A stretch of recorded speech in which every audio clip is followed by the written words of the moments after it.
Mammon, the demon who turned wealth into a curse. What if I told you that every time you've ever been consumed by greed, every moment you've lusted after wealth, every second you've placed money above morality, you were dancing with a demon whose roots stretch back thousands of years?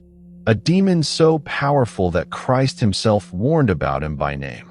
A demon who doesn't need to possess your body because he already owns something far more valuable: your desires. His name is Mammon, and tonight, you're going to discover why he might be the most successful demon in all of human history. Before we dive deep into the twisted corridors of one of history's most misunderstood entities, I need you to understand something crucial. This isn't just another demon story. This isn't about horns and pitchforks and dramatic possessions. No, Mammon's story is far more terrifying because it's far more real. It's woven into the fabric of every society, every economy, every moment you've ever checked your bank account with anxiety or looked at someone else's success with envy. By the end of this journey, you're going to understand why ancient rabbis trembled at his name, why medieval scholars placed him among the 7 princes of hell, why Milton gave him a special place in Paradise Lost, and why, in our modern world of cryptocurrency and billionaires and economic inequality, Mammon might be more powerful than ever before. But here's what's going to shock you most. The true origin of Mammon isn't what you think.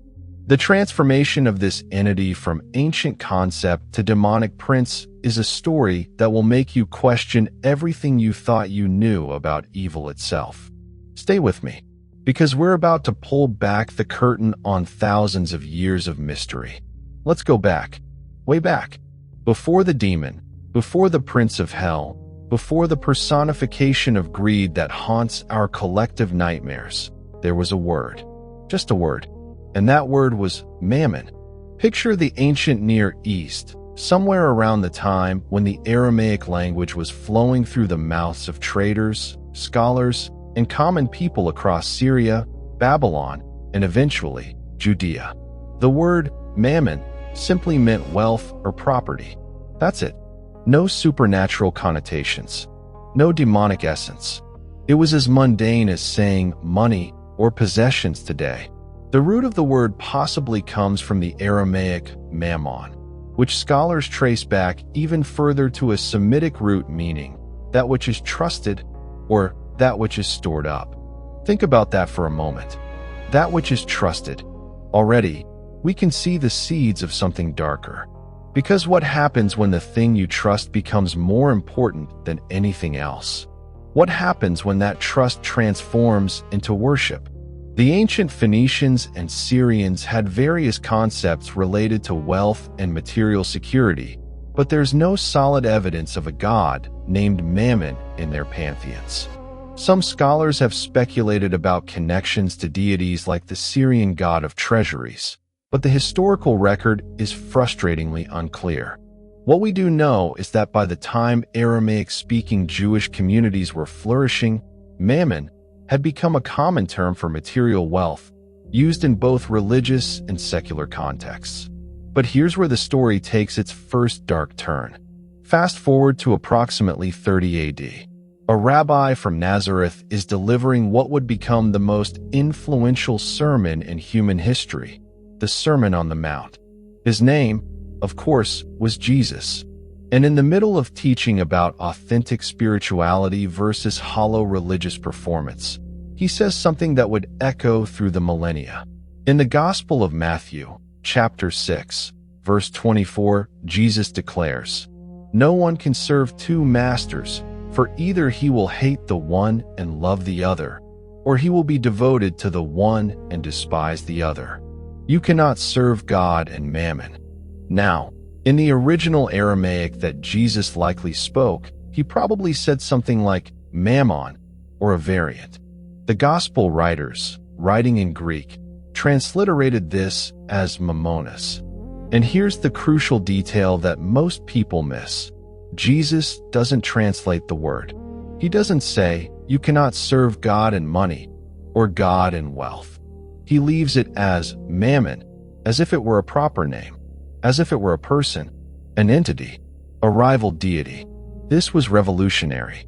With one sentence, Jesus had transformed an ordinary word for material wealth into something approaching personhood. He had created a cosmic binary, God on one side, Mammon on the other. Two masters, two lords, two objects of ultimate loyalty. The Gospel of Luke records a similar saying, and early Christian communities would have heard these words not in Greek, but translated back into their native Aramaic or Syriac. Imagine hearing your everyday word for money suddenly elevated to the status of a rival god. The psychological impact would have been staggering. But here's what's fascinating. Jesus wasn't saying Mammon was a literal demon or fallen angel at this point. He was using a rhetorical technique, a powerful metaphor to illustrate an essential truth about the human heart. He was saying that wealth, material possessions, and financial security can function like a god in your life. They can demand your worship, command your time, dictate your decisions, and ultimately enslave your soul. The early church fathers picked up on this immediately. As Christianity spread throughout the Roman Empire, theologians and scholars began wrestling with Jesus' words about Mammon. They were living in an empire where actual wealth inequality was staggering, where the gap between the ultra-rich patricians and the desperately poor plebeians was as wide as any civilization in history. They saw firsthand how the love of money corrupted, destroyed, and damned.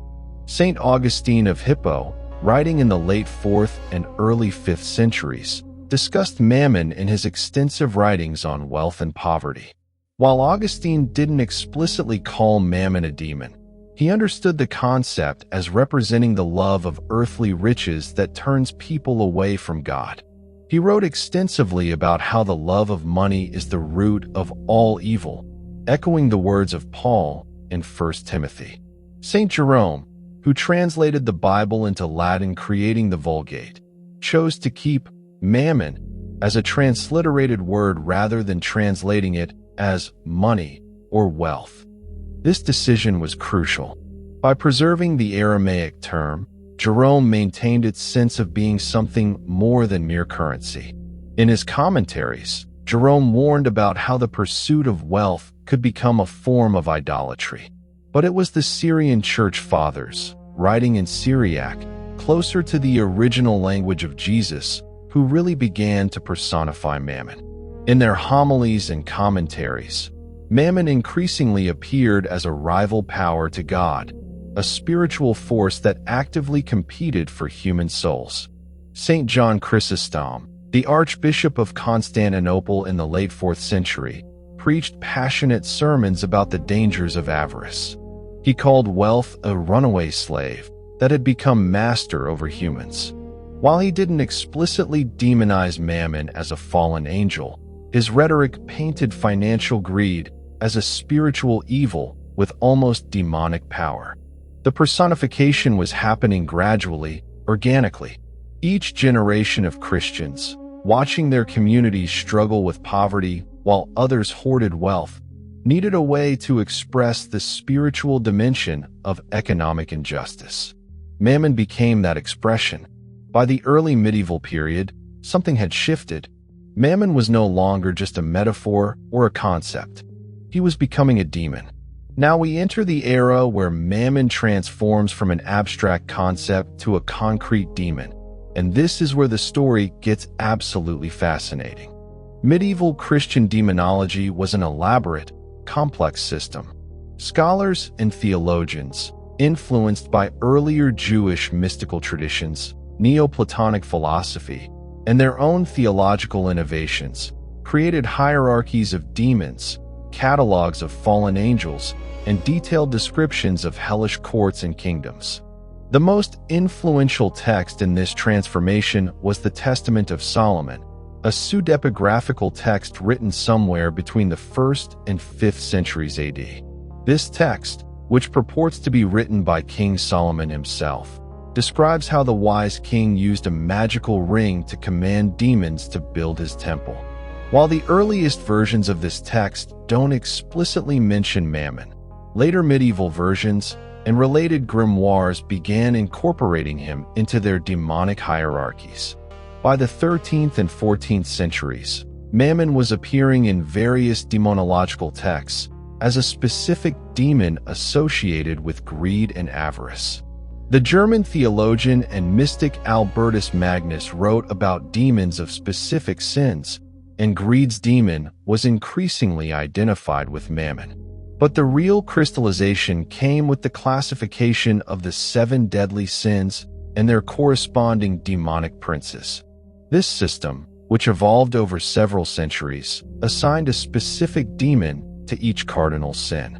Lucifer was pride. Asmodeus was lust. Beelzebub was gluttony. Leviathan was envy. Satan, or Ammon, was wrath. Belphegor was sloth. And Mammon, naturally, was greed or avarice. Peter Binsfeld, a German bishop and theologian writing in the late 16th century, published a classification that solidified this association. In his work on demonic hierarchies, Mammon was definitively listed as the archdemon of greed. This wasn't just scholarly speculation anymore. This was official theological teaching. Now imagine what this meant for the average medieval Christian. They already lived in a world where economic anxiety was constant, where feudal obligations and tithes consumed much of what they produced, where the church displayed obscene wealth while preaching poverty. The personification of Mammon gave them a name for their oppression, a face for their enemy, a demon to blame for the systems that crushed them. Mammon became depicted in art and literature. Medieval mystery plays featured him as a character. He appeared in morality plays as a tempter figure, offering riches in exchange for souls. Artists painted him variously as a miserly figure clutching gold, as a well-dressed merchant with cold eyes, or sometimes as a more traditional demon with bestial features, but always surrounded by coins and treasures. The interesting thing is that, unlike other demons who were often described as once having been angels of great power and beauty before their fall, Mammon's pre-fall status was unclear. Some texts suggested he was a principality or power, one of the lower orders of angels who served in administrative capacities in heaven. The implication was that he was the angel in charge of heavenly treasuries, the keeper of the storehouse, who became so enamored with the very wealth he guarded that he fell into sin. But if we're talking about Mammon's evolution into a cultural icon, we have to talk about the work that truly cemented his place in the Western imagination, John Milton's Paradise Lost. Published in 1667, Paradise Lost is an epic poem that tells the story of Satan's rebellion against God, the fall of the angels, and the temptation and fall of Adam and Eve.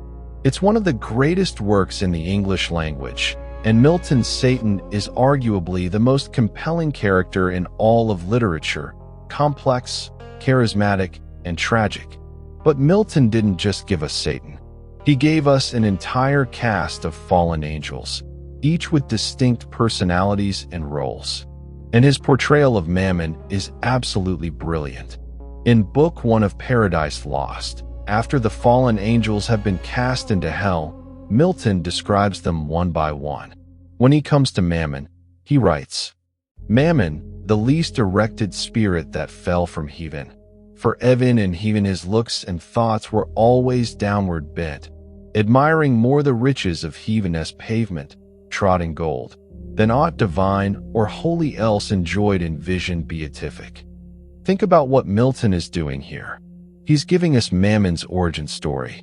Even in heaven, even in the presence of God himself, even surrounded by infinite beauty and glory, Mammon was more interested in the material splendor, the literal gold of heaven's streets. He couldn't look up. He was always looking down at the treasure beneath his feet. This is psychological genius. Milton is showing us that Mammon's sin wasn't a sudden rebellion or a moment of prideful defiance like Satan's. It was a gradual spiritual blindness, a slow-growing obsession that eventually made him incapable of appreciating anything that couldn't be weighed or counted or possessed. Later in the poem, in Book 2, the fallen angels hold a great council to decide what they should do in their exile. Should they wage war against heaven again? Should they seek peace? Satan calls for proposals, and several demons speak. When it's Mammon's turn, he gives a speech that reveals his character completely. Mammon argues against trying to reconquer heaven, not because he's humble or repentant, but because he hated heaven anyway. He found all the hymns and worship tedious. He didn't want to bow and serve. Instead, he proposes that the demons make hell into their own kingdom, mining the riches of the underworld, building their own civilization based on wealth and power rather than worship and obedience. His speech is pragmatic, materialistic, and completely devoid of spiritual aspiration. He literally says, "Let us seek our own good from ourselves, and from our own live to ourselves." It's the ultimate statement of selfish materialism. Milton's Mammon is not the most powerful demon. He's not the most evil.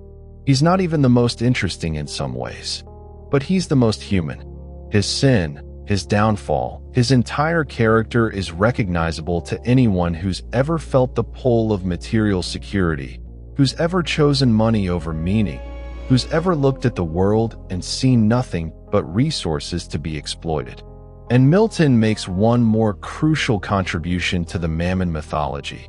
He describes how, after their council, the demons scatter to explore hell, and Mammon leads a crew of fallen angels who immediately begin mining operations, extracting gold and precious minerals from the ground. They're building Pandemonium, the capital city of hell, and they're doing it through industrial exploitation of natural resources. Milton, writing in the 17th century during the early stages of the Industrial Revolution and the rise of mercantile capitalism, was already making a connection that would become even more relevant in centuries to come. The connection between Mammon and the entire economic system that would eventually dominate the world. Now let's step sideways into a stranger, darker corner of Mammon's history, his role in occult traditions and magical grimoires. Throughout the medieval and early modern periods, alongside the official Christian demonology, there existed an underground tradition of ceremonial magic, grimoires, books of spells and demon-summoning rituals that claimed to allow magicians to command demons to do their bidding. These texts, like the Lesser Key of Solomon, also known as the Lemegeton, the Grand Grimoire, the Grimorium Verum, and dozens of others, contain detailed instructions for summoning specific demons for specific purposes. Want knowledge? Summon this demon. Want love? Summon that one. Want to harm an enemy? There's a demon for that. And if you wanted wealth, you summon Mammon. The magical texts describe Mammon variously. Some portray him as appearing as a richly dressed merchant. Others say he manifests as a shower of gold coins. Some grimoires claim he appears as a dragon guarding a hoard of treasure. The descriptions vary, but the purpose is always the same. Mammon is the demon who can grant material wealth. The rituals for summoning Mammon are typically complex. They involve specific days and hours aligned with astrological considerations, particular incenses and offerings, precisely drawn circles and sigils for protection, and lengthy invocations that command the demon to appear and serve the magician's will. But here's what's fascinating. These magical texts almost always include warnings about Mammon. Yes, he can grant wealth, but at what cost? Stories circulated about magicians who successfully summoned Mammon and received great riches, only to find themselves cursed with insatiable greed, unable to enjoy their wealth, dying alone and miserable despite their material success. The grimoire tradition recognized something profound. Wealth itself can be a curse. The demon doesn't need to trick you with fine print or take your soul in some dramatic supernatural transaction. The wealth itself, the obsession it creates, the isolation it brings, the way it changes you. That's the curse. That's the payment. In Jewish mystical traditions, particularly in Kabbalistic texts, there are references to demonic forces associated with the material world and the corrupting influence of wealth. The Zohar, the foundational work of Jewish mysticism written in 13th century Spain, discusses the cosmic forces of good and evil, and while it doesn't extensively detail Mammon specifically, it engages deeply with the spiritual dangers of material attachment. Some Kabbalistic traditions describe the Qliphoth, the realm of evil or impure spiritual forces that are like a dark mirror of the divine emanations. In this system, each divine quality has a demonic opposite, and the corrupted shell corresponding to the divine quality of giving or abundance could be seen as related to Mammon, the hoarding and selfish accumulation that is the opposite of divine generosity.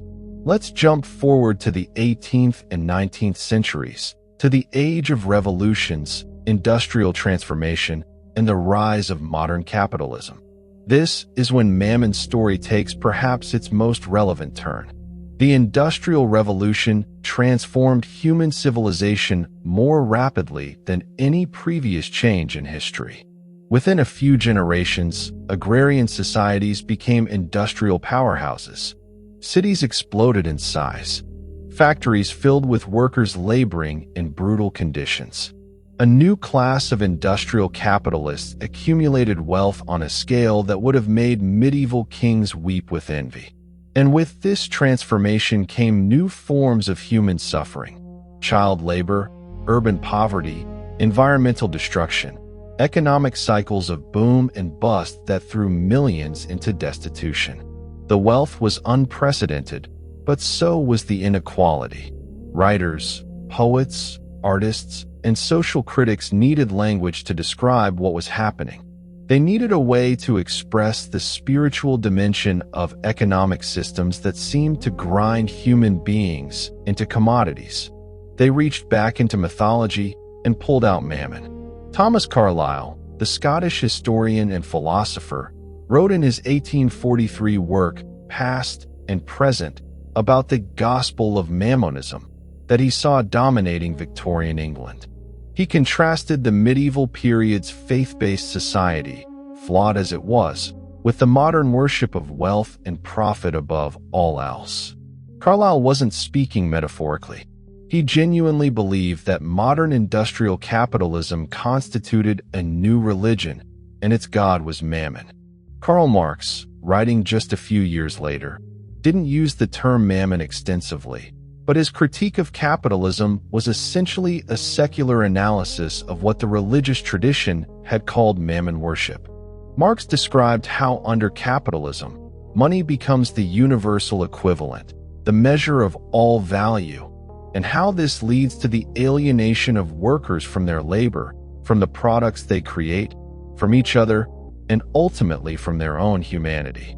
This was Mammon in economic theory, the system in which material wealth becomes the ultimate value, overriding human dignity, community bonds, environmental sustainability, and spiritual meaning. Charles Dickens, in his Christmas classic, A Christmas Carol, gave us Ebenezer Scrooge, perhaps the most famous literary embodiment of Mammon worship in the English language. Scrooge hoards money while people starve, values profit over human life, and lives in miserable isolation despite his wealth. His redemption comes only when he breaks free from Mammon's grip and rediscovers generosity, community, and love.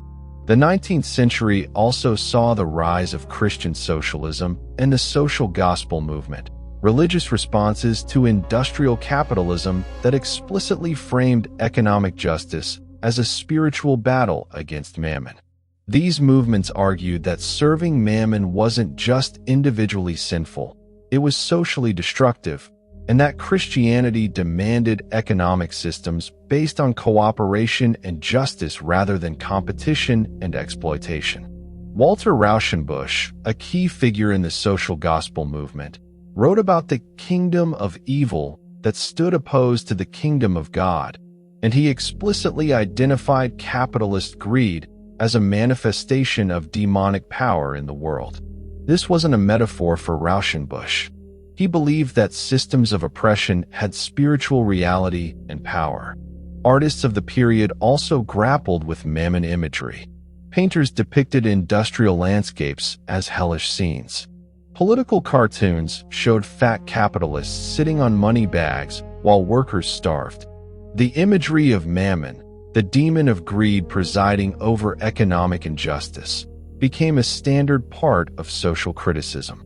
The 20th century brought new dimensions to humanity's relationship with Mammon, and the story gets darker still.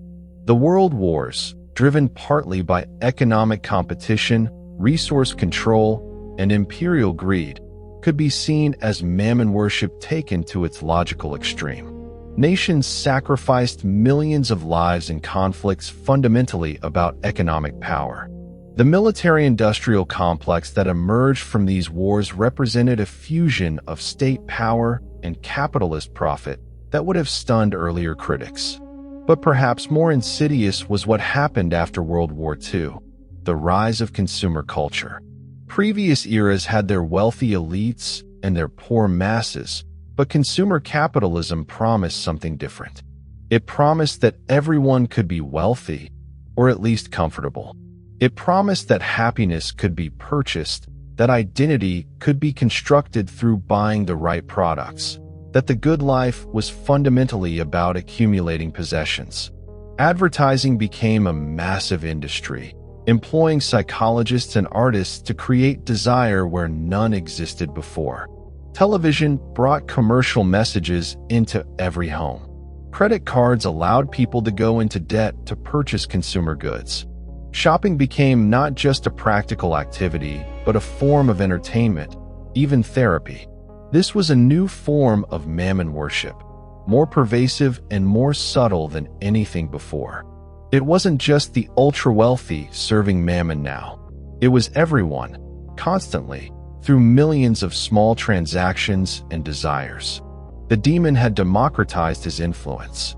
Critics like Guy Debord in The Society of the Spectacle described how, under advanced capitalism, authentic life had been replaced by its representation by images and commodities. Everything, including human relationships and experiences, had become commodified.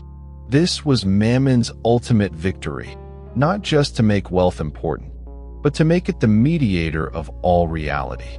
The Frankfurt School philosophers, especially Theodor Adorno and Max Horkheimer, analyzed what they called the culture industry, how mass culture under capitalism served to pacify and control populations while enriching corporations.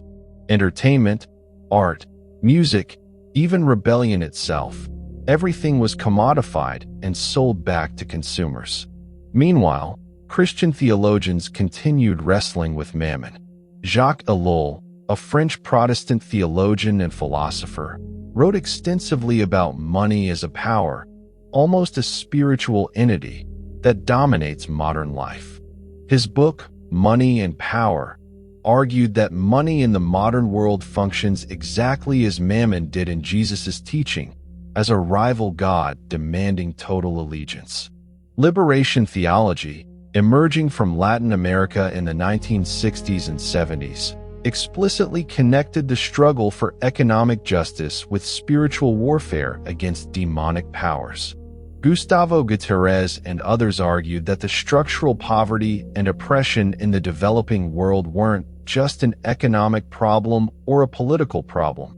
It was a manifestation of sin and evil that required both practical action and spiritual resistance. The environmental movement also began connecting ecological destruction with the worship of Mammon.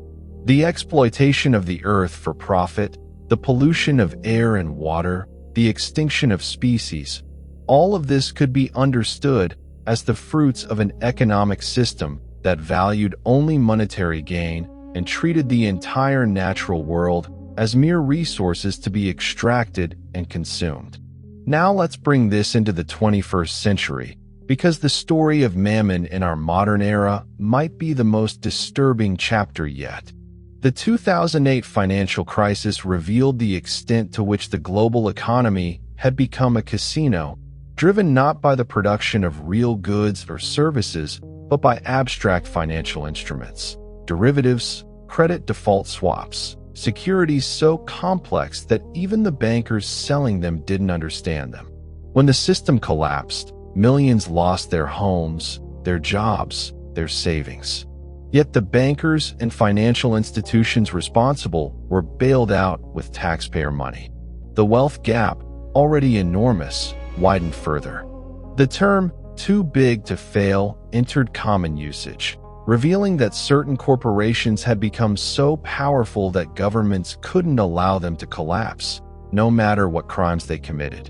This was Mammon in his purest form, a system that had become too powerful to challenge, that demanded sacrifice of ordinary people to sustain itself, that enriched a tiny elite while impoverishing everyone else. But even as traditional finance revealed its corruption, new forms of Mammon worship emerged. Cryptocurrency, blockchain, NFTs, these technologies promised liberation from traditional banking systems, but in practice, often created new forms of speculation, scams, and wealth concentration. Stories proliferated of people becoming overnight millionaires from Bitcoin or Ethereum, creating a gold rush mentality. Meanwhile, the environmental cost of cryptocurrency mining was devastating, consuming electricity at rates comparable to entire nations. Tech billionaires emerged as a new aristocracy, more powerful than kings. Figures like Jeff Bezos, Elon Musk, and Mark Zuckerberg accumulated wealth that would have been incomprehensible to previous generations. Meanwhile, their employees worked in brutal conditions, warehouse workers monitored by algorithms, content moderators traumatized by the violence they screen, and gig economy workers with no benefits or security. The attention economy emerged, where our very consciousness became the commodity. Social media platforms are engineered to be addictive, to harvest our data, to monetize our relationships, and even our mental health struggles. Mammon wasn't just in the marketplace anymore. He was in our phones, our feeds, our constant connectivity. Particularly disturbing is how modern capitalism has learned to commodify even resistance to capitalism. You can buy fair trade coffee, sweatshop-free clothing, and sustainable products, all of which allow you to feel ethical while still participating in the system. You can purchase identity, rebellion, authenticity. Everything is for sale. This is Mammon's greatest trick, making even anti-Mammon sentiment into a market niche. The rise of influencer culture, where people's entire lives become branded content, where children dream of becoming famous on social media, and where authenticity itself is performed for profit, represents a new depth of Mammon worship. Your very self, your personality, your relationships, your experiences, all of it becomes content to be monetized. And yet, simultaneously, we're seeing unprecedented wealth inequality. The richest 1% now own more wealth than the bottom 50% of humanity combined. Billionaires exist while children starve. We have the resources to solve global poverty, homelessness, hunger, but we don't, because doing so would require redistributing wealth away from those who serve Mammon most devoutly. Let's go deeper now into the psychological and spiritual reality of Mammon, because understanding him as merely a historical curiosity or a religious metaphor misses the point entirely. Modern psychology has given us language to describe what previous generations understood as Mammon possession. Addiction theory, for instance, explains how the pursuit of wealth can function exactly like substance addiction. The brain's reward system lights up when we make money or spend money or even think about money. We can develop tolerance, needing more and more wealth to feel satisfied. We experience withdrawal when separated from our source of financial security. We engage in destructive behaviors that harm ourselves and others. unable to stop despite knowing the consequences. Workaholism, shopping addiction, and gambling addiction are all clinical conditions now, but they're also manifestations of serving Mammon. The demon doesn't need to appear in sulfurous smoke. He's already inside, whispering that one more purchase, one more deal, one more million will finally bring happiness. Existential psychology offers another lens. Viktor Frankl, in Man's Search for Meaning, described how the deepest human need is for meaning, for purpose beyond mere survival. But when we serve Mammon, when wealth becomes our ultimate value, we lose that meaning. We're left with the nauseating freedom and emptiness that comes from having nothing to believe in except accumulation. This is why so many wealthy people report feeling hollow despite their success. They've achieved what Mammon promised, but it wasn't what they actually needed. Terror management theory, developed by social psychologists, suggests that much of human behavior is driven by existential anxiety about death. We create symbolic immortality projects, ways of feeling like we'll transcend our mortality. For many in modern society, wealth serves this function. We believe that if we accumulate enough, if we build a big enough estate, if we leave enough money to our heirs, we'll somehow live on. But of course, we won't. Mammon promises immortality, but delivers only distraction from death. Spiritually, various traditions offer frameworks for understanding Mammon beyond the Christian context. Buddhism speaks of tanha, craving or thirst, as the root of suffering. The second noble truth teaches that attachment to material things creates dukkha, suffering, and dissatisfaction. The person serving Mammon is caught in an endless cycle of craving, achieving, finding the achievement unsatisfying, and craving more. This is samsara, the wheel of suffering, turned by the demon of greed. Hinduism discusses maya, illusion, and how attachment to the material world keeps us trapped in ignorance of our true divine nature. The Bhagavad Gita warns against being attached to the fruits of action, getting lost in desire for outcomes rather than acting from dharma, duty, and righteousness. Mammon, in this framework, is the force that keeps us believing the illusion is real, that the material is all there is. Islam speaks of dunya, the temporal world, and warns against allowing it to distract from akhira, the hereafter. The Quran explicitly warns that wealth and children should not distract believers from remembrance of God. The Prophet Muhammad said that the love of the world is the root of all sin. This is essentially the same insight Jesus expressed. You cannot serve both God and Mammon. The word may be different, but the spiritual reality is identical. Even secular philosophies recognize the problem. The ancient Stoics taught that external things, including wealth, are indifferents, neither good nor evil in themselves, and that the good life comes from developing virtue and maintaining equanimity regardless of external circumstances. Serving Mammon, in Stoic terms, is allowing yourself to be enslaved by externals, becoming dependent on things outside your control for your happiness. Mammon's influence extends deep into popular culture, often in ways we don't consciously recognize. In movies, Mammon appears both explicitly and implicitly. Films like Wall Street, with Gordon Gekko's famous "Greed is Good" speech, directly address Mammon worship. The Wolf of Wall Street depicts the debauchery and spiritual emptiness that come from complete dedication to wealth accumulation. Horror films like Drag Me to Hell use financial desperation and greed as the catalyst for supernatural horror. But Mammon's presence is often more subtle.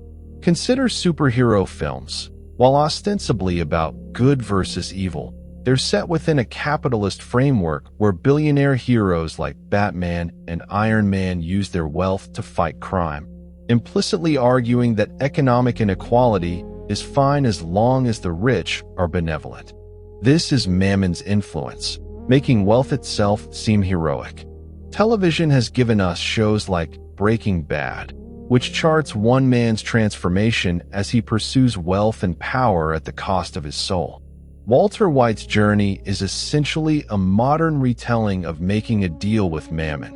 He gets what he wants materially, but loses everything that actually mattered. Reality TV is perhaps the purest expression of Mammon in popular culture. Shows about rich housewives, business competitions, people trying to get rich quickly, all of it presenting wealth accumulation as entertainment, as aspiration, as the ultimate goal. Shows like The Apprentice literally made a game of Mammon worship, with Donald Trump as the high priest declaring winners and losers based on who served greed most effectively. Video games often unconsciously promote Mammon's values. The core gameplay loop of most games involves accumulating resources, currencies, and items, and becoming more powerful through acquisition. Games explicitly about wealth like Grand Theft Auto or business simulators make the connection obvious, but even fantasy games follow the same pattern. Kill monsters, get gold, buy better equipment, repeat. It's training in Mammon worship disguised as entertainment. The music industry is fascinating in this regard. Hip-hop culture, particularly mainstream rap, often glorifies wealth accumulation, designer brands, and conspicuous consumption. Songs celebrate being rich, getting money, making it. Yet simultaneously, many of these artists come from poverty, and their celebration of wealth is partly a response to systemic economic oppression. Mammon creates the conditions of poverty, then offers escape through service to him, creating a cycle where the oppressed adopt the values of their oppressors. Social media influencers might be the purest modern priests of Mammon. Their entire existence is about monetizing attention, converting personality into profit, turning every aspect of life into content that generates revenue. They promote products, lifestyles, and ultimately the idea that wealth and visibility are the highest goods. Their followers worship by proxy, living vicariously through influencers' displays of wealth while simultaneously working to become influencers themselves. Literature continues to grapple with Mammon. Contemporary novels like American Psycho by Bret Easton Ellis, Fight Club by Chuck Palahniuk, and The Bonfire of the Vanities by Tom Wolfe all explore the spiritual emptiness and violence that result from serving Mammon in modern capitalist society. Let's go deeper into what actually happens in the human psyche when someone serves Mammon, because understanding the mechanism is crucial to understanding the demon. Neuroscience has shown us that money activates the same brain regions that respond to drugs, sex, food, all primary rewards. When we gain money, or even think about gaining money, our brains release dopamine, creating a pleasurable sensation. This isn't bad in itself. Evolution designed us to feel good about securing resources. But like any reward system, it can be hijacked. The problem is that dopamine operates on a treadmill. As we get used to a certain level of wealth or reward, we need more to achieve the same feeling. This is why studies consistently show that beyond a certain point, roughly $75,000 annually in the United States, which covers basic needs and some comfort, additional income doesn't significantly increase happiness. Yet people continue to pursue more because they're chasing the dopamine hit, not actual well-being. This creates what psychologists call the hedonic treadmill or hedonic adaptation. We adapt to our circumstances, then desire more. We think that if we just make a little more money, have a slightly nicer house, and drive a better car, then we'll be happy. But when we get those things, the happiness fades quickly, and we're already looking toward the next upgrade. This is Mammon's trap, an endless chase that can never satisfy. Social comparison is another crucial mechanism. Humans are deeply social creatures, and we determine our status partly through comparison with others. In traditional societies with relatively stable hierarchies, this caused less anxiety. But in modern meritocratic capitalism, where anyone theoretically could become wealthy, comparison becomes constant and painful. Social media has intensified this exponentially. We're now comparing ourselves not just to our neighbors, but to celebrities, billionaires, and carefully curated highlight reels of thousands of people's lives. Studies show that time on social media correlates with decreased life satisfaction, partly because of this constant unfavorable comparison. We see others' wealth, success, and possessions and feel inadequate by comparison. This drives us to pursue more wealth, not because we actually need it, but to keep up in the status game. This is Mammon's work, turning our social nature against us, transforming community into competition. The scarcity mindset is another psychological trap. Even people with abundant wealth often operate from a belief that there isn't enough, that they need to hoard and protect what they have.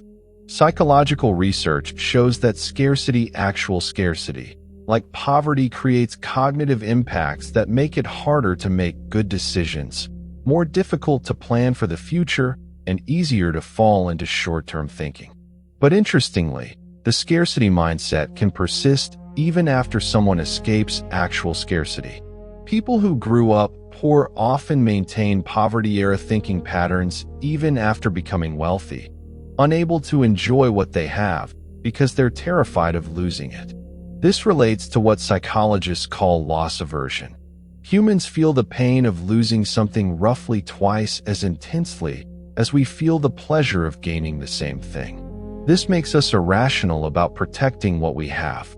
Wealthy people resist taxation, redistribution, or any policy that might reduce their wealth, not because the reduction would significantly impact their quality of life, but because loss feels agonizing. Mammon exploits loss aversion, making us guard our treasures like dragons guarding hoards. Cognitive dissonance plays a role too. When our actions conflict with our values, we experience psychological discomfort. Rather than change our actions, we often rationalize them, changing our beliefs to align with our behavior. So the person who pursues wealth at the expense of relationships, health, or ethics doesn't feel like they're doing wrong. Instead, they convince themselves that wealth is what matters most, that their sacrifices are necessary, that greed is good. They become true believers in Mammon's gospel, not through dramatic conversion, but through slow rationalization of their choices. There's also the sunk cost fallacy. Once we've invested significant time, energy, or resources into pursuing wealth, we feel compelled to continue even when it's making us miserable, because we can't bear the thought that our investment was wasted. The person who has spent 30 years building a business they hate, sacrificing their marriage and health, can't walk away because it would mean admitting those sacrifices were for nothing. So they continue, trapped, serving Mammon because the alternative feels too painful to contemplate. Now we need to address something crucial. Mammon isn't just an individual problem. It's systemic. The demon has built structures, institutions, and systems that perpetuate greed and inequality regardless of individual choices. Modern capitalism, as a system, operates on Mammon's principles. It requires constant growth, endless expansion, and perpetual increase in profits. A company that makes the same profit this year as last year is considered stagnant, even if that profit is enormous and everyone involved is comfortable. The system demands more. Always more. This creates absurdities. We destroy forests for timber, knowing we're eliminating future resources. We overfish the oceans, driving species toward extinction. We burn fossil fuels, changing the climate in ways that threaten civilization itself. Why? Because the immediate profit is rewarded, and the long-term consequences are treated as externalities, costs that don't appear on the balance sheet. This is Mammon worship at the systemic level, short-term gain prioritized over long-term survival. Corporations, particularly publicly traded ones, are legally obligated to maximize shareholder value. This means that even if a CEO wanted to prioritize worker welfare, environmental protection, or social good over profit, they could be sued by shareholders for breach of fiduciary duty. The system is designed to serve Mammon, and individual ethics become nearly irrelevant within it. Consider how corporations fight unionization efforts. Workers organizing for better wages and conditions threaten profit margins, so companies spend millions on union busting, propaganda campaigns, and even illegal intimidation. The irony is that treating workers better often improves productivity and morale, creating long-term benefits. But Mammon thinks in quarters, not decades. Immediate profit trumps everything. Tax systems in most developed countries have been engineered to benefit the wealthy. Capital gains are taxed at lower rates than labor. Loopholes allowing corporations to shift profits to tax havens. Carried interest rules that let hedge fund managers pay lower tax rates than teachers. This isn't accidental. Wealthy individuals and corporations spend billions on lobbying, campaign contributions, and influence to shape policy in their favor. They've captured the regulatory systems meant to restrain them. This is Mammon's genius at the systemic level. The very institutions meant to protect the public good become servants of wealth. Regulatory agencies are staffed by former industry executives. Politicians become dependent on wealthy donors for campaign funding. Even universities, ostensibly dedicated to truth and knowledge, increasingly operate like corporations, prioritizing profitable research and wealthy donors over pure inquiry. The debt system is particularly insidious. Student loans trap young people in decades of debt for the education they need to succeed. Medical debt bankrupts families who get sick. Payday loans prey on the poor, charging interest rates that would have been called usury and banned by previous generations. Credit cards encourage spending beyond means, then charge compound interest that makes escape nearly impossible.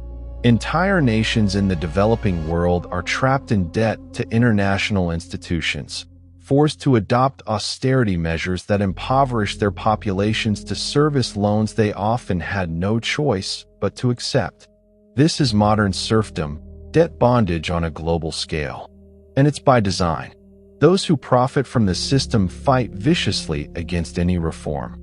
Proposals for student debt forgiveness, universal health care, and living wages are all opposed by those serving Mammon, often using the language of personal responsibility and market freedom to disguise their service to greed. The World Bank and International Monetary Fund, institutions ostensibly created to promote global development, have often functioned as enforcers of Mammon's will, imposing structural adjustment programs that privatize public resources, gut social services, and open developing economies to exploitation by multinational corporations. The result has been enrichment of local elites and foreign investors while ordinary people suffer. Even climate change, the existential threat to human civilization, is fundamentally a Mammon problem. We've known about the dangers for decades, but action has been blocked by fossil fuel companies protecting their profits. ExxonMobil's own scientists warned about climate change in the 1970s, and the company responded by funding decades of propaganda to deny and obscure the science. This is Mammon in action, sacrificing the future of the planet for quarterly earnings. Mammon's influence becomes even more disturbing when we examine how he intertwines with other power structures: patriarchy, white supremacy, colonialism, and militarism. Capitalism and colonialism are inseparable. The wealth of Europe and North America was built substantially on colonization, the extraction of resources from Africa, Asia, and the Americas, and the labor of enslaved people. The Atlantic slave trade was justified partly through religion and racism, but it was fundamentally an economic enterprise. Mammon demanded labor for the plantations and mines, and racism provided the ideological cover to treat human beings as property. Even after formal colonialism ended, neocolonialism continues. Multinational corporations extract resources from the global South at prices that benefit primarily the wealthy North. When governments try to protect their resources or their people, they face economic sanctions, coups often orchestrated by wealthy nations defending their economic interests, or military intervention. The Iraq War, whatever its other justifications, was fundamentally about oil.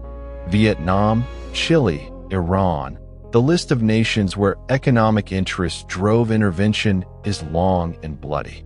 Mammon wears the face of white supremacy in much of the Western world. Racial wealth gaps persist generations after slavery and segregation, not by accident, but by design. Redlining prevented black families from building generational wealth through homeownership. The war on drugs incarcerated black men at devastating rates, disrupting families and communities, while prison labor provided cheap labor for corporations.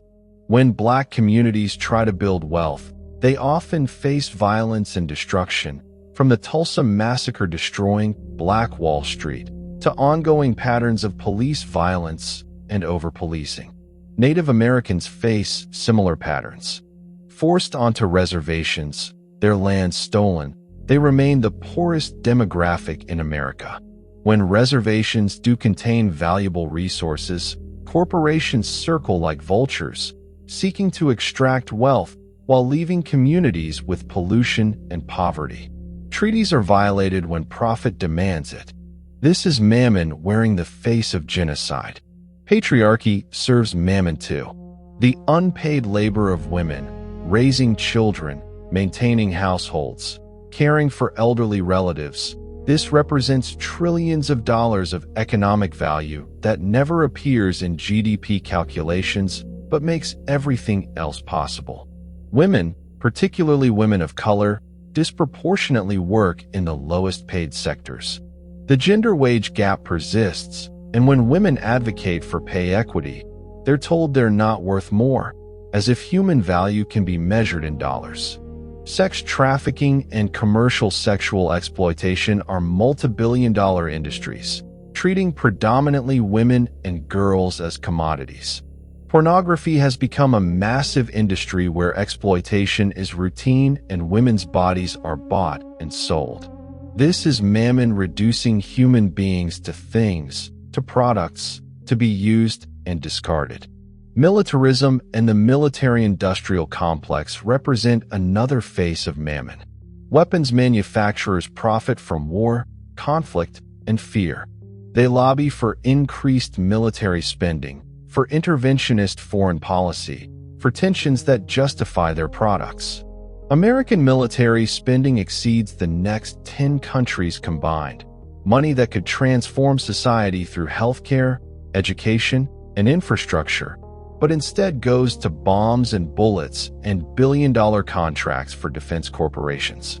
Wars are expensive for societies, but profitable for certain industries. Oil companies profit from wars in resource-rich regions. Reconstruction contracts enrich corporations after wars destroy nations. Private military contractors, a modern mercenary industry, bill governments billions while operating with little oversight or accountability. Blood for money, as old as civilization but industrialized now, systematized. But the story of Mammon isn't just about his power. It's also about resistance, about the countless individuals and movements throughout history who have recognized his influence and fought against it. Early Christian communities practiced radical economic sharing. The Book of Acts describes believers holding all things in common, distributing to each according to need. This wasn't just charity. It was a direct challenge to Mammon, a refusal to participate in systems of wealth accumulation and inequality. Monastic movements throughout Christian history represented withdrawal from Mammon's world. Monks and nuns took vows of poverty, rejecting personal wealth to pursue spiritual development. Monastic communities operated on principles of sufficiency and simplicity, working to meet their needs without accumulation. They preserved knowledge through the medieval period and often served as models of alternative economic arrangements. Saint Francis of Assisi's movement in the 13th century was explicitly anti-Mammon. Francis renounced his father's wealth dramatically, stripping naked in the town square to return even his clothes. He lived in radical poverty, preaching to birds, serving lepers, and challenging the wealthy church hierarchy. The Franciscan movement spread rapidly because it addressed something people hungered for: freedom from Mammon's grip. Religious and philosophical movements across cultures have challenged Mammon worship. Islamic zakat, mandatory almsgiving, redistributes wealth from rich to poor as a spiritual practice. Buddhist monasticism rejects material attachment. Hindu sadhus renounce worldly goods to seek enlightenment. Indigenous cultures throughout the world maintained gift economies and reciprocity systems that prevented wealth accumulation. In modern history, labor movements represent organized resistance to Mammon. Workers fighting for fair wages, safe conditions, reasonable hours, and dignity. This is spiritual warfare against a system that treats humans as mere resources. Every union victory, every labor law protecting workers, represents ground taken back from Mammon's control. The civil rights movement in America was partly about economic justice. Martin Luther King Jr. was planning the Poor People's Campaign when he was assassinated, organizing across racial lines to challenge economic inequality. He said, "Capitalism has often left a gap of superfluous wealth and abject poverty," and called for democratic socialism as a more just alternative. This got him killed, but the struggle continued. Liberation theology movements throughout Latin America explicitly framed poverty and oppression as sin and evil to be resisted. Priests and nuns, inspired by Vatican II's call to solidarity with the poor, organized communities, challenged dictatorships, and often faced imprisonment, torture, or death for their resistance to Mammon systems. Environmental movements recognize that Mammon's demand for endless growth is destroying the planet. From indigenous water protectors blocking pipelines to climate activists disrupting business as usual, these movements understand that economic systems based on extraction and exploitation are incompatible with life on Earth. Their resistance is spiritual even when secular, a recognition that something sacred is being destroyed for profit. The Occupy Wall Street movement, for all its flaws and limitations, captured attention with the simple observation that 1% of the population controls disproportionate wealth and power. "We are the 99% became a rallying cry, making visible the class warfare that Mammon's servants prefer to keep obscured. Though the encampments were cleared, the consciousness raised persists. Contemporary movements for universal basic income, for worker cooperatives, for participatory economics, for degrowth and sufficiency economics. All of these represent attempts to imagine alternatives to Mammon's system. They're fighting not just for policy changes, but for different values, different measures of success, different ways of organizing society. Individual resistance matters too. Every person who chooses sufficiency over accumulation, who prioritizes relationships over career advancement, who shares resources rather than hoarding them, is resisting Mammon. Every act of generosity, of solidarity, of choosing enough over more, is a small victory in this ancient spiritual war. So how does an individual break free from Mammon's grip? This is both the most personal and most important question, because systemic change begins with personal transformation. The first step is recognition. You have to see how Mammon operates in your own life. This requires brutal honesty. When do you feel anxious about money? When do you make decisions based primarily on financial considerations? When have you sacrificed relationships, health, ethics, or meaning for economic security or advancement? When do you compare your wealth to others and feel either superior or inadequate? These are moments when Mammon is influencing you. Keep a money diary for a month. Track not just what you spend, but how you feel about money. Notice when you're happy, anxious, envious, prideful, or ashamed. Notice when you're generous and when you hoard. Notice when you treat people differently based on their apparent wealth. Mammon works in the shadows. Bringing him into the light begins to break his power. The second step is distinguishing between needs and wants. This sounds simple, but is actually profound. You need food, but do you need that expensive restaurant meal? You need shelter, but do you need that large house? You need clothing, but do you need designer brands? Mammon works by convincing you that wants are needs, that you'll die without things you'd never heard of a year ago. Practice sufficiency. Define what enough looks like for you. Enough money, enough possessions, enough success. This will vary by person and circumstance, but everyone can define it. Once you've named enough, you can recognize when you're pursuing more for Mammon's sake rather than genuine need. This is deeply countercultural. Consumer capitalism depends on you never feeling like you have enough. The third step is redefining wealth. True wealth isn't money in the bank. It's time with loved ones, meaningful work, health, community, experiences, learning, creativity, and contribution. When you redefine wealth this way, you realize that many poor people are actually wealthy, and many wealthy people are actually impoverished. Make a list of your real riches: friendships, skills, memories, experiences, natural beauty you have access to, and knowledge you possess. This isn't a denial of material reality.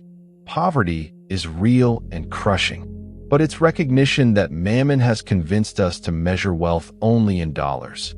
And that's a lie that imprisons even the rich. The fourth step is practicing generosity systematically. Generosity is the opposite of greed.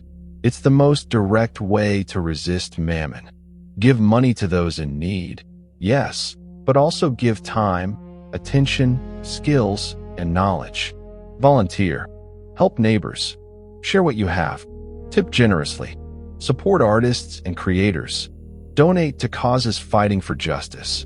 Here's the thing about generosity. It's not just about helping others. It's about training your own soul. Every act of giving loosens Mammon's grip on your heart. It's practice in trusting that there's enough, that you'll be okay, that your security doesn't depend on hoarding. It's choosing to serve God or goodness or humanity instead of serving wealth.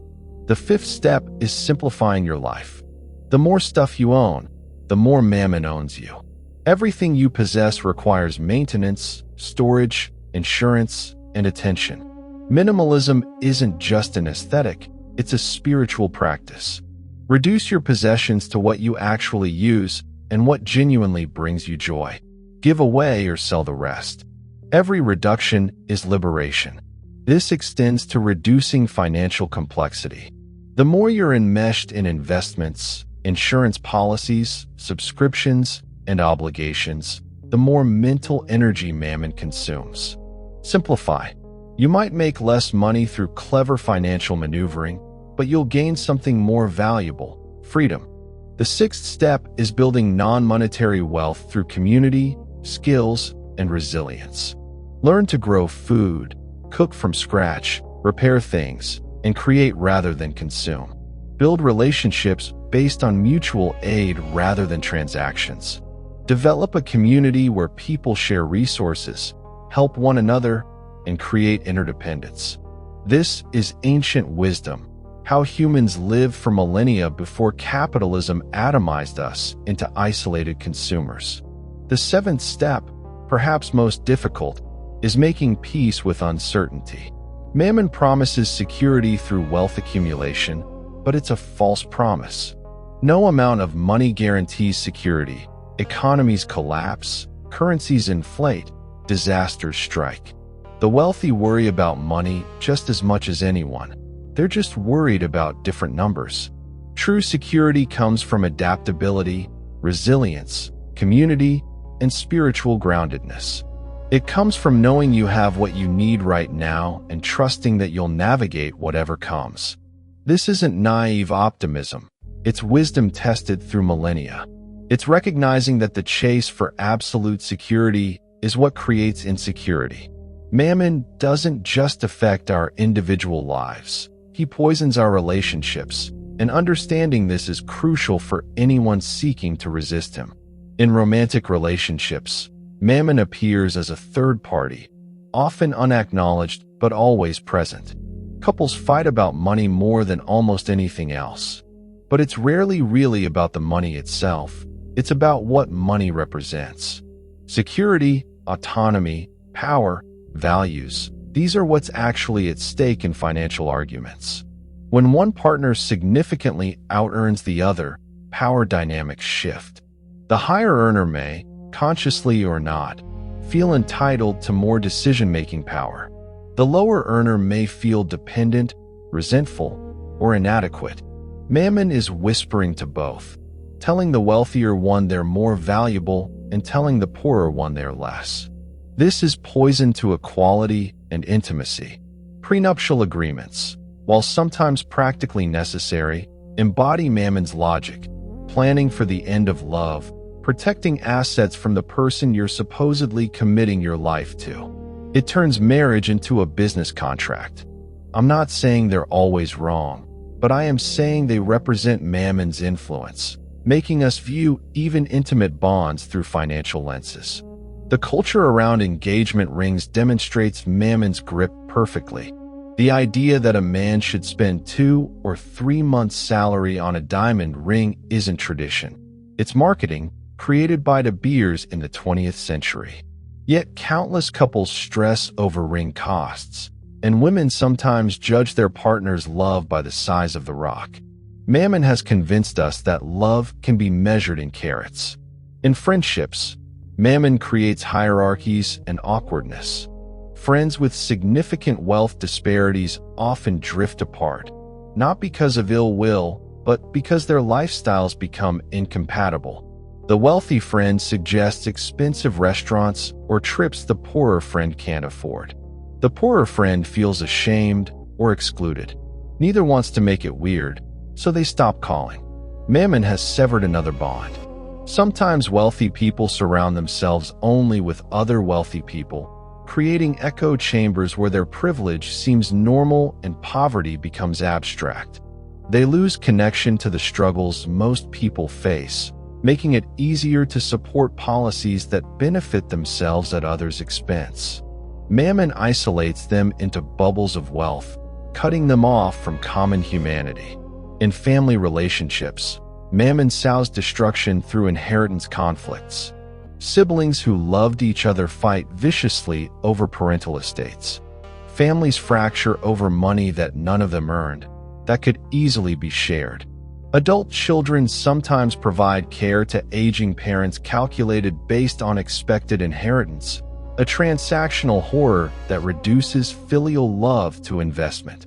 Wealthy families often use money to control their children, funding lifestyles but attaching strings, threatening to cut off support if the children make choices the parents disapprove of. This is Mammon's power, the ability to make love conditional on financial dependence. Parent-child relationships in general are saturated with Mammon's influence. Parents work long hours to provide materially for children, sacrificing time together. They buy toys and gadgets instead of giving attention.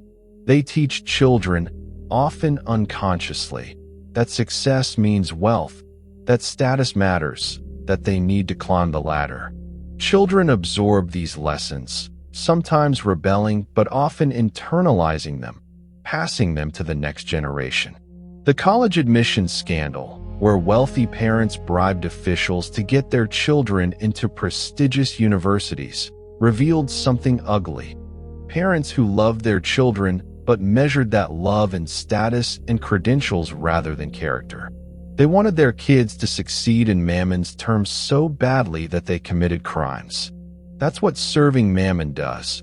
It corrupts even parental love. Workplace relationships are perhaps most obviously corrupted by Mammon. Colleagues compete for promotions and raises rather than collaborating. Bosses exploit workers to maximize profit. Workers resent bosses for earning more while doing less. Everyone is suspicious, wondering if they're being paid fairly, if others are getting better deals. Mammon prevents solidarity, keeps everyone divided and competing. Sexual relationships and dating have been increasingly commodified. Dating apps present people as products to be swiped and selected based on photos and brief descriptions. The language of dating markets and sexual marketplace value treats intimacy as a transaction. Sugar daddy relationships and sex work more broadly exist on a spectrum where financial considerations increasingly dominate what could be connection and pleasure. Mammon enters the bedroom and romance dies. Even community and civic relationships suffer. Neighborhoods segregate by wealth, rich and poor living in different worlds. Gated communities literally wall off the wealthy. Gentrification displaces long-term residents when wealthier newcomers arrive. Communities that once mixed across class lines now exist in silos, with devastating consequences for social cohesion and mutual understanding. The psychological and emotional toll of serving Mammon is staggering, contributing to what many consider a mental health crisis in wealthy nations. Anxiety disorders are epidemic, and financial anxiety is a huge component. People lie awake worrying about bills, debts, job security, and retirement savings. Even wealthy people experience intense money anxiety, worrying about market fluctuations, protecting their wealth, and maintaining their lifestyle. The worry is different in scale, but similar in kind. Mammon has convinced everyone that financial catastrophe looms, and only constant vigilance and effort can prevent it. Depression correlates with financial stress, but interestingly, also with wealth inequality. Studies show that societies with greater inequality have higher rates of depression, even among the wealthy. When the gap between rich and poor is vast, everyone suffers psychologically. The poor suffer obviously from deprivation and stress, but the wealthy suffer from isolation, guilt, and the emptiness that comes from having everything material but nothing meaningful. The phenomenon of affluenza, a term used half-jokingly but describing real suffering, affects children of wealth who grow up with every material advantage but no sense of purpose, no motivation, no experience of working towards something or overcoming obstacles. They're often depressed, addicted, lost. Mammon gave them everything except what they actually needed: meaning, challenge, authentic connection. Workaholism, already mentioned, deserves deeper examination as a mental health issue. It's addiction dressed up as virtue, destroying health, relationships, and well-being while being praised as dedication and ambition. Workaholics often burn out, facing physical collapse, mental breakdown, or sudden realization that they've wasted their lives. But by then, decades are gone, relationships are shattered, and even if they stop, the damage is done. Imposter syndrome, the feeling that you're a fraud who doesn't deserve your success, is partly Mammon's doing. When worth is measured by achievement and wealth, no achievement feels sufficient. You're always terrified that people will discover you're not as smart, talented, or deserving as they think. This affects even extremely successful people, robbing them of satisfaction in their accomplishments. Conversely, the shame of poverty can be psychologically devastating. When society measures worth in wealth, being poor feels like being worthless. People experience humiliation over not being able to afford what others take for granted, over needing assistance, over their children having less than their peers. This shame is Mammon's creation. There's no inherent shame in poverty, only the shame society assigns it. Eating disorders, particularly among wealthy populations, often have connections to Mammon's influence. The body becomes another commodity to perfect, another area for competition and display. Wealth allows access to personal trainers, nutritionists, and cosmetic surgery, creating pressure to achieve physical ideals. The pursuit of the perfect body becomes another form of accumulation and control, with devastating health consequences. Addiction, broadly speaking, follows patterns similar to wealth accumulation. The addict chases a high that never satisfies, needing more and more, sacrificing everything else in the pursuit. Whether the addiction is to substances, gambling, shopping, or accumulating wealth itself, the underlying psychological mechanism is similar. And in a society that worships Mammon, addiction becomes almost inevitable because the cultural logic is addiction logic. More is always better. Enough is never enough. Pursue the high regardless of cost. Suicide rates are instructive. They're highest not in the poorest countries, but in wealthy nations with high inequality. This suggests that the problem isn't just material deprivation, but spiritual despair, the emptiness that comes from living in societies dedicated to Mammon. When the culture tells you that wealth and success are everything, and you feel you failed at achieving them, or you've achieved them and found them hollow, what's left? Mammon promises meaning but delivers only void. The loneliness epidemic, particularly in wealthy Western nations, is connected to Mammon worship. When people are atomized into individual consumers, when relationships become transactional, when community is replaced by competition, isolation results. Studies show declining numbers of close friendships, increasing numbers of people who say they have no one to confide in. We're surrounded by people but profoundly alone because Mammon has destroyed the bonds that connect us. We cannot discuss Mammon in the modern world without confronting what his worship is doing to the planet itself. Climate change is fundamentally a Mammon problem. We've known about greenhouse gas emissions and their effects for decades, but action has been blocked because mitigation requires reducing consumption, limiting corporate profit, and fundamentally restructuring economies. Mammon demands growth, and growth requires energy, which has meant burning fossil fuels. The demon is quite literally willing to destroy the planet's capacity to support human life rather than accept limits on accumulation. Fossil fuel companies have reaped trillions in profits while knowingly causing catastrophic climate change. Exxon's own scientists warned management about this in the 1970s, and the company responded by funding climate denial propaganda for decades. This isn't just corporate malfeasance, it's evil. It's sacrificing future generations, sacrificing the poorest people who'll suffer worst impacts, sacrificing countless species and ecosystems, all for short-term profit. This is Mammon in his purest, most destructive form. Deforestation, driven by logging, agriculture, and resource extraction, is destroying Earth's lungs. The Amazon rainforest, critical for global climate and biodiversity, is being burned and clear-cut for cattle ranches and soybean farms, primarily to feed wealthy nations' consumption. Indigenous peoples who've lived sustainably in these forests for millennia are murdered by those serving Mammon's demand for beef and cheap commodities. Ocean destruction follows the same pattern. Industrial fishing has depleted fish stocks to collapse levels.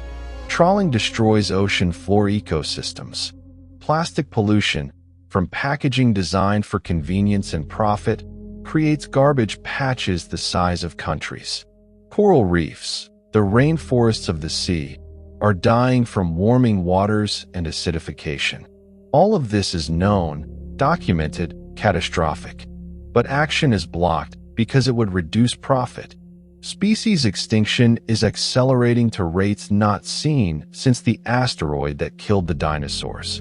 We're losing species before we even discover them. This represents irreplaceable loss of beauty, knowledge, and genetic diversity. And it's driven primarily by habitat destruction for economic development and overconsumption of resources. Mammon is conducting a mass extinction, and most people don't even know it's happening. Resource extraction, mining, drilling, logging happens overwhelmingly in poor communities and indigenous lands. The pattern is consistent. Corporations extract wealth, destroying local environments and poisoning water and air, leaving communities with contamination and poverty while profits flow to distant shareholders. This is colonialism continuing by other means, and it's Mammon wearing the mask of development and progress. Electronic waste is a growing catastrophe. Wealthy consumers discard phones, computers, and gadgets at staggering rates, driven by planned obsolescence and constant upgrades. This waste, full of toxic materials, is shipped to poor countries where people, often children, sort through it for recyclable materials, exposing themselves to dangerous chemicals. Mammon has created a global system where some people's convenience requires other people's poisoning. The fashion industry, driven by fast fashion and constant consumption, is one of the most polluting industries on Earth. Textile production uses enormous amounts of water, energy, and chemicals. Clothes are worn briefly, then discarded, ending up in landfills or burned. Workers, predominantly women in poor countries, labor in dangerous conditions for poverty wages so wealthy consumers can buy cheap, trendy outfits. Mammon has made even clothing a disposable commodity. Agriculture under industrial capitalism has become environmentally catastrophic. Monoculture crops deplete soil. Pesticides kill pollinators and poison ecosystems. Factory farming produces methane emissions and concentrates animal suffering on industrial scales. The drive for maximum yield and profit has replaced sustainable practices with extractive methods that are destroying the land's capacity to grow food for future generations. Water privatization, where corporations buy rights to water sources and sell it back to communities, sometimes at prices the poor cannot afford, represents Mammon's ultimate expression, commodifying a resource essential for life itself. When profit motive meets basic needs lose. People die of thirst while water companies report record earnings. The 21st century has given Mammon new tools, new territories, new forms that are in some ways even more insidious than traditional greed. The attention economy treats your consciousness as a resource to be mined. Every app, every website, every platform is engineered to capture and hold your attention because attention converts to advertising revenue.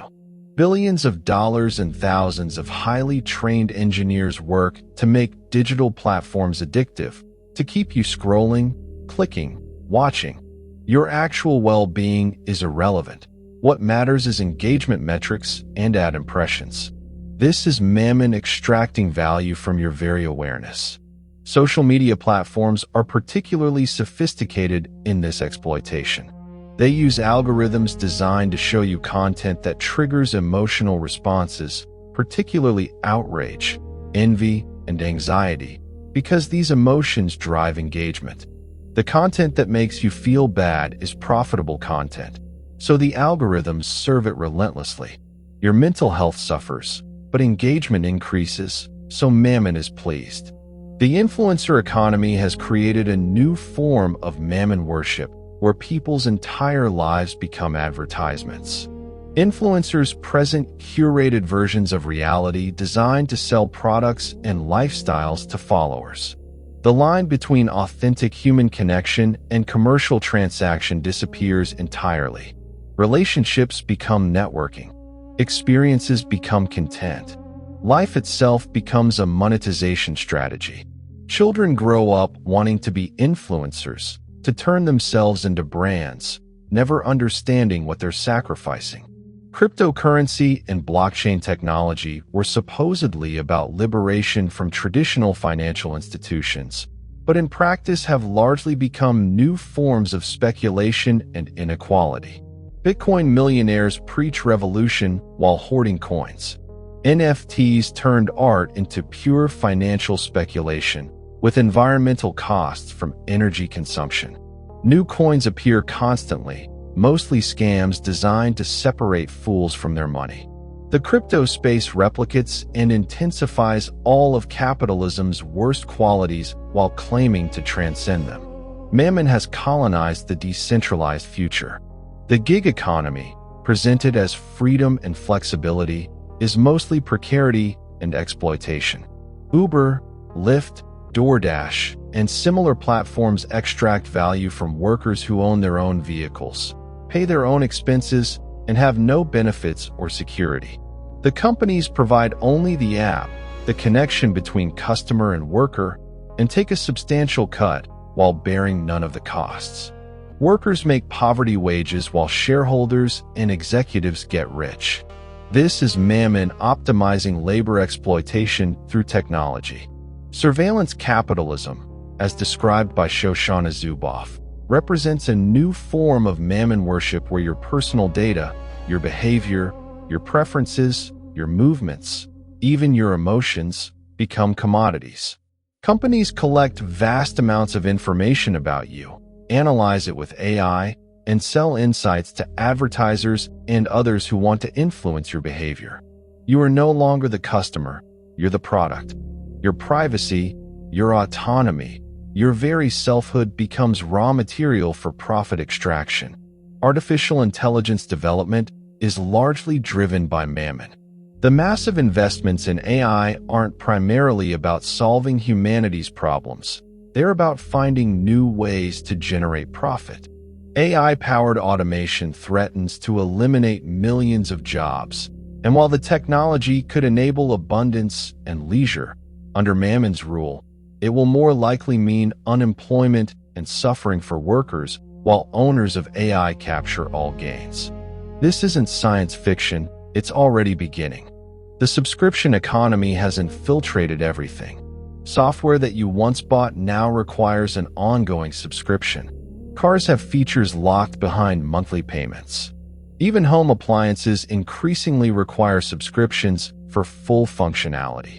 This is Mammon eliminating ownership, ensuring perpetual revenue streams, keeping you permanently dependent and paying. You own nothing, and Mammon is happy. Gaming and gambling have merged through loot boxes, gacha mechanics, and in-game purchases that use psychological manipulation to extract money, particularly from vulnerable people, including children. Games engineer addiction, using variable ratio rewards, the same mechanism that makes slot machines addictive. They target whales, people who spend thousands or tens of thousands on games, often people with gambling addiction or poor impulse control. This is Mammon preying on weakness, and it's completely legal and increasingly normalized. Digital ownership is largely illusory. Your ebooks, music, movies, and games can be revoked if companies lose licenses or platforms shut down. You're not buying products, you're buying temporary access, and companies retain control. This represents a fundamental shift in the nature of property, away from real ownership toward feudal arrangements where you must maintain ongoing relationships and payments to retain access to things you thought you owned. So where does this all lead? What is Mammon's ultimate goal, his endgame? Understanding Mammon requires understanding that he's not rational in human terms. He doesn't care about quality of life, sustainability, or even his own long-term survival. He's a force, a principle, and his principle is accumulation without limit. He wants more, always more, even when more means destruction. In ecological terms, Mammon functions like cancer. Cancer is cells that forget how to stop growing, that consume resources without limit, that eventually destroy the body they inhabit. Mammon's logic is cancerous. Infinite growth on a finite planet, consumption without consideration of regeneration, short-term gain regardless of long-term consequence. If followed to its conclusion, Mammon will consume everything and leave only wasteland. We're already seeing the contours of Mammon's endgame. Climate change threatens to make large portions of Earth uninhabitable within decades. Resource depletion is depleting topsoil, freshwater, fossil fuels, minerals, and everything we depend on. Inequality has reached levels that make societal stability questionable. The possibility of civilizational collapse within this century is not a fringe theory. It's serious scientific analysis. But Mammon's servants don't seem concerned. They build luxury bunkers in New Zealand. They research life extension technologies so they personally can escape mortality even as they condemn billions to suffering. They plan to colonize Mars, leaving behind a ruined Earth. They fantasize about transhumanism and uploading consciousness, technological immortality for the wealthy elite, while the poor suffer and die. This is Mammon's vision, a tiny number of ultra-wealthy living in technological luxury, possibly transcending biological limitations, while the mass of humanity suffers in the wreckage of destroyed ecosystems and collapsed societies. It's not a conspiracy. It's the logical conclusion of systems that prioritize wealth accumulation above all else. Some call this the Great Filter, the theory that civilizations destroy themselves when they gain technological power without developing wisdom. Mammon worship might be humanity's filter, the test we're currently failing. Can a species organize itself around something besides individual greed and short-term gain? So far, the answer appears to be no. Yet there are alternatives being proposed, from degrowth economics to circular economies to indigenous wisdom about living in balance with nature. The knowledge exists. The technology exists. What's lacking is will, specifically the will to challenge Mammon's power. This is the ultimate question of our era. Can humanity collectively reject Mammon before it's too late? Can we transition to economic and social systems based on sustainability, sufficiency, and justice rather than endless growth and accumulation? Can we choose meaning over money, community over consumption, future over profit? The answer will determine whether human civilization survives the next century. This isn't hyperbole. This is what the science tells us. Mammon is leading us toward extinction, and we're following willingly, even enthusiastically, even as we watch the cliff approach. But here's the thing about Mammon. He only has the power we give him. He's not an actual demon in the medieval sense, an independent entity with supernatural power. He's the personification of human greed, of systems humans created, of choices humans make. Which means humans can unmake those choices. We can choose differently. We can, individually and collectively, refuse to serve him. So what does resistance look like? What does choosing differently mean in practical terms? At the individual level, it means the practices already discussed, defining sufficiency, practicing generosity, simplifying life, building community, developing skills, finding meaning in non-monetary sources. But it also requires something harder, being willing to sacrifice material advancement for integrity. This might mean turning down a higher-paying job because it would require compromising your values or sacrificing time with loved ones. It might mean choosing a smaller house in a better community over a larger house in isolation. It might mean buying less, even when you could afford more. It might mean supporting small businesses and workers even when corporations offer lower prices. These choices have costs. You might have less wealth, less status, and less security according to Mammon's measures. But you'll have something he can't provide: integrity, authenticity, and the satisfaction of living according to your values rather than his. At the collective level, resistance requires political and economic organizing. This means supporting policies and candidates who prioritize people and planet over profit. It means joining or supporting unions, because organized labor is one of the few forces that can check corporate power.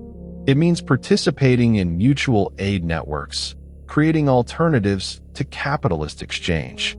It means divesting from fossil fuels, from private prisons, from companies that profit from oppression.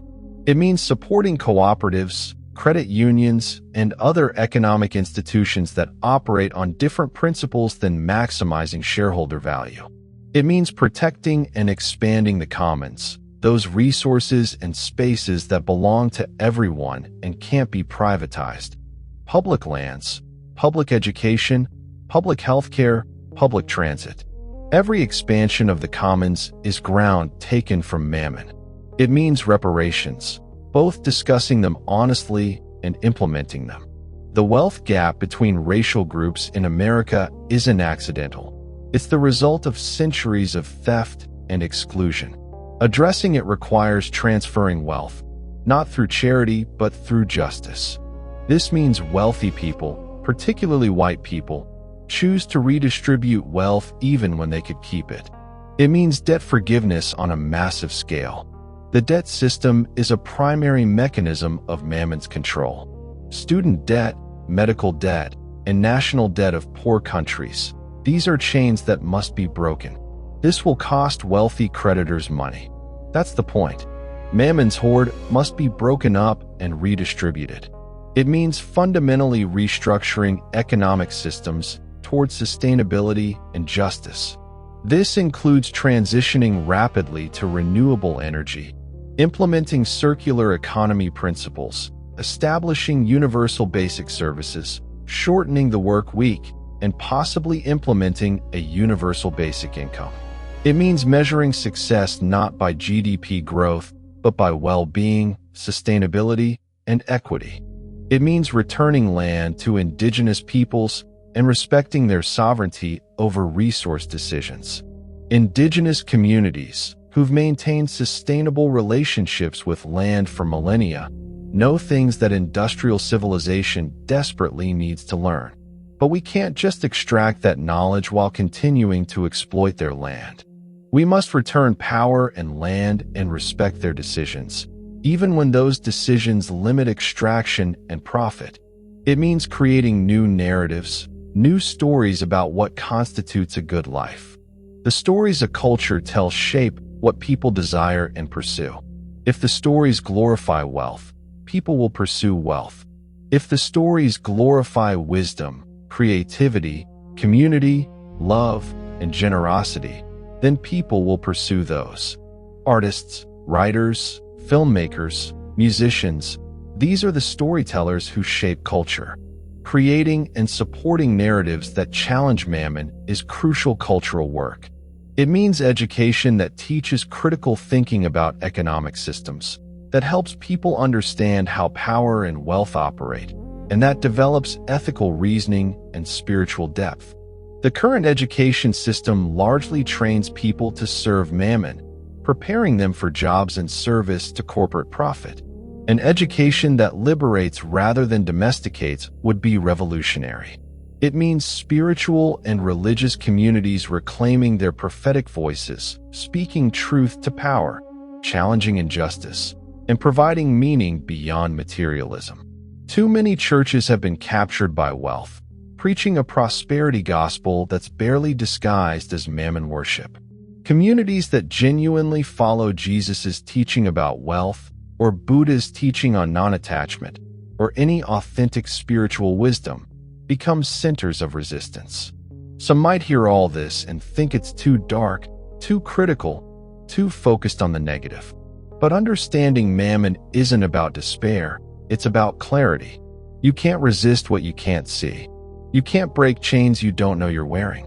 The story of Mammon matters because it names something essential about human nature and human civilization. We have always struggled with greed, always faced the temptation to value material wealth above everything else. Every culture, every religion, every wisdom tradition has recognized this struggle and warned against it. What's different in our era is the scale and the stakes. Previous civilizations that served Mammon destroyed themselves, but they destroyed themselves locally or regionally. The Romans fell, but civilization continued elsewhere. But our civilization is global, interconnected, and armed with technologies powerful enough to destroy everything. If we fail, if we let Mammon drive us over the cliff, there might not be a recovery. The species might end. The experiment of human consciousness might conclude with us choosing greed over survival. That's why this matters. That's why understanding Mammon, recognizing his influence, resisting his pull, isn't just personal spiritual development. It's not just about individual salvation or happiness. It's about collective survival. But here's the hopeful part. Humans are capable of incredible things. We've created art and music and literature of transcendent beauty. We've built communities of care and solidarity. We've stood up to tyranny and injustice. We've loved deeply and sacrificed nobly. We've contemplated infinity and imagined justice. We've looked at the stars and dreamed of reaching them. All of that, all the best of humanity, comes from the parts of us that resist Mammon. It comes from our capacity for love, creativity, generosity, courage, and vision. These qualities exist in everyone, waiting to be cultivated and expressed. They're stronger than greed if we choose to develop them. The battle against Mammon is the eternal battle for the human soul. It's the choice between serving life or serving death, between connection or isolation, between love or fear, between enough or more. Every human faces this choice, not once but constantly, in small decisions and large ones. You're facing it right now, watching this video.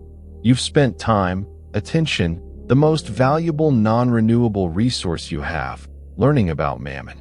The question is, what will you do with this knowledge? Will you shake your head, go back to scrolling, let the algorithm feed you more content, continue as before?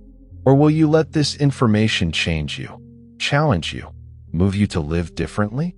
The story of Mammon is thousands of years old, but it's being written right now, in this moment, by the choices we make. Every time you choose generosity over hoarding, relationship over achievement, meaning over money, you're writing a verse in resistance to Mammon's dark gospel. The demon of greed wants you to believe that you're powerless, that the system is too big to change, that you might as well grab what you can and ignore the consequences. That's his final lie. You're not powerless. Your choices matter. Your life is your own, and you can choose who to serve. Jesus said you cannot serve God and Mammon. I'm not here to tell you who or what God is for you, but I know what Mammon is. He's the force that tells you more is always better, that wealth is worth any sacrifice, that things matter more than people, that you can buy happiness and security and meaning. He's lying. He's always been lying. And now you know his name. If this video has affected you, if you've recognized Mammon's influence in your own life or in the world around you, I want to hear about it in the comments. Share your thoughts, your experiences, your commitments to resistance. Let's build a community around these ideas, because Mammon isolates us and community is how we fight back. And if you found value in this deep dive into mythology, psychology, history, and spiritual warfare, subscribe to this channel. Hit the notification bell so you don't miss future explorations into the forces that shape our world, seen and unseen. Share this with someone who needs to hear it. The algorithm serves Mammon, but we can use it against him. Remember, Mammon has power only because we give it to him. Take it back. Live differently. Choose love over greed, community over competition, enough over more. That's how we win. That's how we save not just our souls, but our world. Thank you for being here. Thank you for listening. Now go forth and resist.